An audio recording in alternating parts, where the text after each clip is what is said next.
je pense que c'est important de se pencher sur la question de l'engagement de la société vis-à-vis des personnes qui ont des problèmes précis, en l'occurrence des problèmes de nature cognitive, donc la maladie d'Alzheimer en un mot. La Fondation Roi-Baudouin n'a pas un seul thème sur lequel elle se penche. Elle renouvelle ses stratégies programmatiques tous les 3 ans. Et pour ce qui est de la maladie d'Alzheimer, elle avait fait un travail de fond en 97, et puis ils avaient repris, je dirais, le travail pour voir, après 10 ans, donc en 2007, quel était l'état des lieux.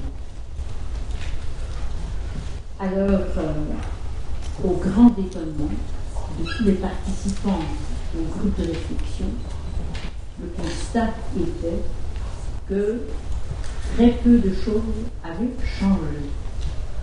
Donc, un constat de stagnation dû en très large partie à l'image très négative qu'évoque la maladie d'Alzheimer auprès des gens.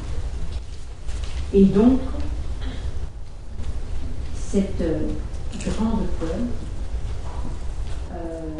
revient finalement à un rejet de cette problématique, à se tenir à distance, à ne pas s'engager, à ne pas aller de l'avant, etc. Et ceci conduit bien entendu à l'isolement social des personnes concernées et de leur entourage. On a dû constater également que, justement à cause de cette peur profonde, chez les médecins généralistes et même chez les spécialistes, il y avait un manque de communication avec les gens qui venaient les consulter, et donc le diagnostic de la maladie n'était pas communiqué du tout, ou de façon tellement enveloppée que les gens ne comprenaient pas ce qui se passait réellement. Et bien entendu, cela entraîne, au niveau de la société, de l'organisation des soins, etc., un manque d'accompagnement et de prise en charge adaptée. Alors, il faut vraiment, quand on veut faire quelque chose par rapport à cette problématique, il faut se pencher sur la question de savoir de pourquoi avons-nous tellement peur, justement, de cette maladie. Pour nous, et c'est une chose qu'on a pu voir dans beaucoup d'études de pays environnants, c'est lié à la remise en cause de l'idéal de l'homme occidental. L'homme occidental qui se voit comme un être rationnel, capable, efficace, c'est ça, l'homme occidental apprécié. Et quand on est atteint de la maladie d'Alzheimer, ce n'est pas les caractéristiques qui correspondent. Et donc, je dirais, dans un pays où l'esprit cartésien est quelque chose de très fort, ce n'est pas un hasard que ça vous pose, à vous, Français, certainement aussi pas mal de problèmes d'acceptation. Et c'est lié, bien entendu, à une vision dualiste de l'homme, séparation du corps et de l'esprit, et l'esprit, bien sûr, qui est supérieur, qui guide ce corps qui n'est qu'une enveloppe. Et quand cet esprit diminue, quand cet esprit tente à mal fonctionner, eh bien, l'humanité de la personne elle-même est remise en cause. Et justement, pour faire face à cette image qui conditionne tellement nos comportements à nous tous, même si on veut s'engager, mais le sentiment est là, et le sentiment qui dit horreur, surtout que ça ne m'arrive pas. Eh bien, si on veut changer quelque chose, il faut travailler, à cette image et à une autre approche, une autre vision. Et le point de départ, bien sûr, c'est le constat et le souhait des personnes touchées par la maladie d'être considérées comme des êtres humains à part entière. Et ils le disent eux-mêmes quand on leur donne encore la chance de parler et de s'exprimer. Ils disent « Nous sommes des hommes et nous restons des hommes et nous devons le montrer ». C'est des mots qui ont été prononcés par des personnes diagnostiquées. Et donc, nous avons pu découvrir une démarche en Allemagne qui, justement, travaillait sur une autre vision. Mais une autre vision qui devait et doit se traduire par d'autres actions, par d'autres démarches. Sinon, ça reste des choses en Allemagne. Et en Allemagne, c'est la fondation Robert Bosch qui a contribué dans une très large mesure à la formulation de cette autre vision et au lancement d'autres types d'actions, entre autres, et plus particulièrement, l'action de la commune Alzheimer à Lille. Déjà en 2008, il y a eu une réunion très importante qui s'est tenue à Esslingen, où ils ont ensemble, tous ceux qui cheminaient dans ce sens-là, essayé de formuler ce qu'ils ont appelé par après l'appel de Esslingen. Et l'appel des Esslingen dit clairement, ces gens-là, atteints de ce type de maladie, ils font partie intégrante de notre société. Nous ne pouvons réduire leurs droits prématurément. Et nous sommes tous, au niveau de la société, concernés. Qu'on soit jeune, âgé, politique, administratif, art, culture, aidant proche, professionnel des soins, entreprise, nous sommes tous concernés. Et ils ont besoin de notre fantaisie, de notre créativité. Et donc, en synthèse, on pourrait dire que les personnes atteintes par ce type de maladie, ils ont du mal à se maintenir. C'est le cas pour leur identité. Et ce qu'ils peuvent attendre de la société, c'est que la société s'engage à les tenir, à les soutenir. Alors, une commune à Alzheimer-Lille, c'est quoi?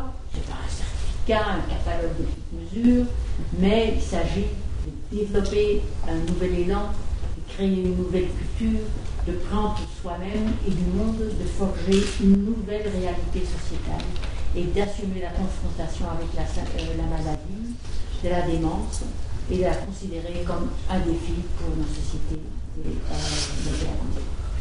Et les thèmes clés que nous retrouvons, soit en Belgique même, soit à l'extérieur, dans beaucoup de communes qui essayent de travailler en tant que commune Alzheimer-Lille, c'est le thème de combattre la stigmatisation. C'est fondamental.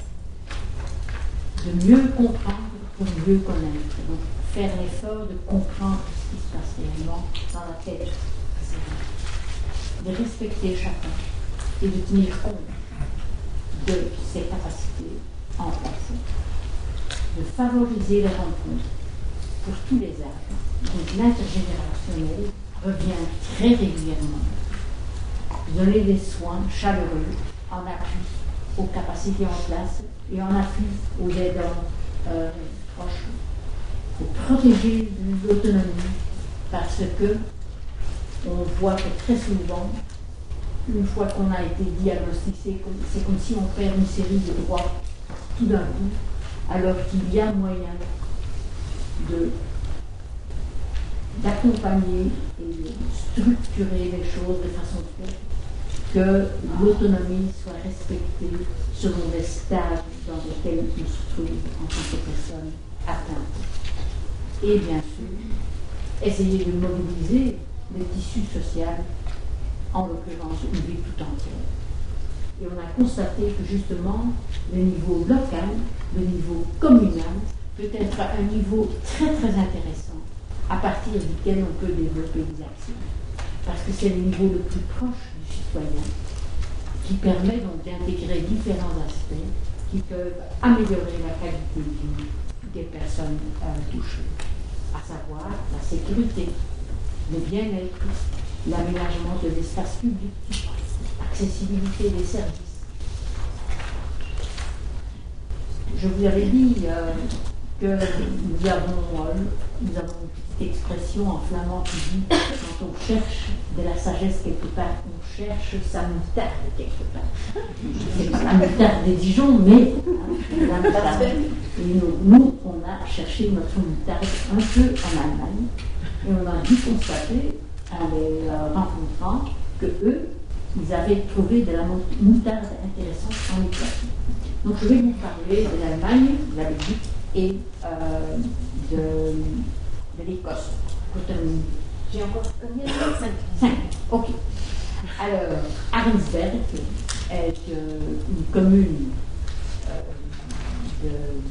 en Allemagne qui avait fixé 3 grands objectifs pour améliorer la qualité de vie des personnes concernées. Donc ça, c'était l'objectif général du lieu, en aidant un répit, donc en offrant un répit aux aidants proches et en essayant de promouvoir le débat public sur le thème de la violence. Et donc là, vous voyez, lancer le débat public, c'est bien entendu travailler sur cette image. À cet effet, ils ont mis en marche 3 pistes d'action. Améliorer tout d'abord les canaux d'information pour que les gens qui, d'une façon ou d'une autre, sont confrontés à la problématique puissent trouver des réponses à leurs questions.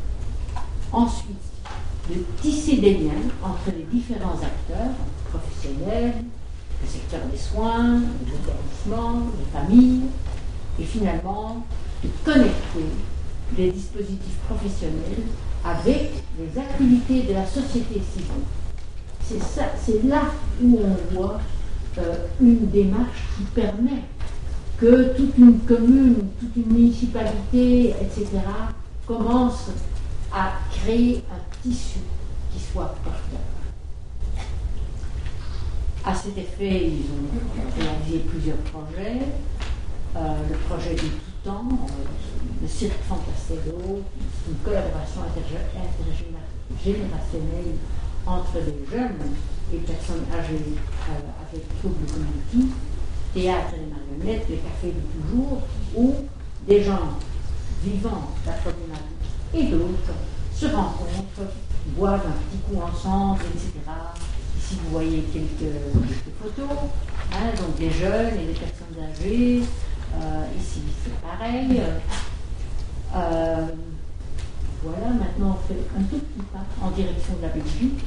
La Fondation Bois-Baudouin, forte de ce qu'elle avait pu découvrir ailleurs, forte aussi du travail de réflexion qui avait été mené à l'intérieur, a lancé des appels à projets communs à servir à vie en 2009-2010 et ce sera répété encore cette année-ci. Suite à quoi une 60aine de communes ont été sélectionnées et ont mis en marche des petits programmes. Parce que l'éventail est large. Il ne faut pas que tout le monde fasse travail déjà dès le début à l'échelle de toute une ville. Parfois, il s'agit de choses très ponctuelles, très limitées. On a pu organiser des intervisions entre tous ceux qui avaient été sélectionnés pour réfléchir ensemble sur les réussites, mais aussi sur les échecs et sur, je dirais, l'expansion des activités, soit sur le propre terrain, soit en commune environnante. Et finalement, en 2011, nous avons pu réaliser une collaboration très intensive avec l'Union des villes et des communes qui existe en Belgique au niveau des 3 grandes régions, donc Wallonie, Bruxelles et Flandre. C'est une structure qui nourrit le travail et la qualité de réflexion du niveau communal. Et on a donc pu élaborer ensemble un guide d'inspiration pour toutes les communes qui, dorénavant, peuvent s'inspirer du travail qui a été déjà fait ailleurs et que certaines communes n'ont pas encore entrepris. Donc, toutes les communes maintenant sont incitées de se mettre en marche. Je pense que je devrais forcément quelques petits exemples. Ici, vous voyez Éclat, c'est le nom d'une zone de police mobilisée pour retrouver très très vite les personnes perdues. Ça peut être le cas pour des jeunes qui fuguent, mais aussi pour des personnes ayant des troubles cognitifs qui se perdent et qui, lorsqu'il n'y a pas un réseau qui fonctionne bien, ne peuvent plus sortir, qu'on enferme de plus en plus, alors que si toute une communauté est sensibilisée par rapport à cette réalité, on peut réagir autrement. Et ici, le dernier maillon, bien sûr, c'est la police. Avec la pratique mise en place, qui était d'abord axée uniquement sur des maisons de repos, mais qui s'est ensuite étendue aux familles qui soignent chez eux des personnes atteintes de la maladie, ils ont donc pu mobiliser l'ensemble de la commune pour que les gens se retrouvent facilement. Et le constat est, après 4 ans de travail, qu'ils retrouvent les personnes en ayant de 2 heures. Donc ça c'est la moyenne. En général, régulièrement c'est plus vite, parfois ça prend un peu plus de temps. Mais c'est une très bonne moyenne et ça donne un sentiment de sécurité. Suite à quoi, il y a maintenant toute une série d'autres zones policières qui suivent. Ils disent, mais si eux ils peuvent le faire, nous aussi. Donc on profite de l'expérience. À Bruges, là c'est vraiment un travail à l'échelle de toute la ville. C'est une petite ville d'ailleurs magnifique qu'il faut visiter. Hein. Mais donc de toute façon, là on a pris comme point d'accès l'image nuancée. Ils ont fait une campagne formidable, un site web picobello et un travail d'intégration sociale impliquant commerçants, le secteur HoReCa, les associations de type social, de type culturel, etc., etc. Et la mairie elle-même, le bourgmestre, les échevins, etc., ils travaillent avec le secteur des soins, avec le secteur des études, etc. Donc là, on peut vraiment dire toute une ville a été mise en marche. Et ça change et ça facilite la vie pour les aidants proches et ça garde le chez-soi de ceux qui vivent chez eux et qui ont parfois du mal. Donc le public cible là, vous voyez les 3 grands cercles, aidants de famille, les associations, le côté secteur soins professionnels, mais aussi les citoyens, la vie associative, l'enseignement qui participe, etc. Je vais en terminer là et vous dire que pour nous, c'est une démarche fondamentale qu'il faut réussir.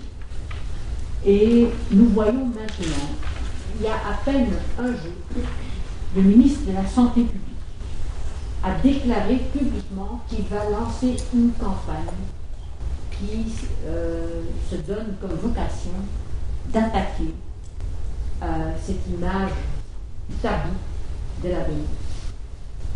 Et donc, le thème de sa campagne sera « Ne retenez pas, oubliez la démence et retenez l'homme ». Et donc là, je dis, on est arrivé quelque part. Merci beaucoup.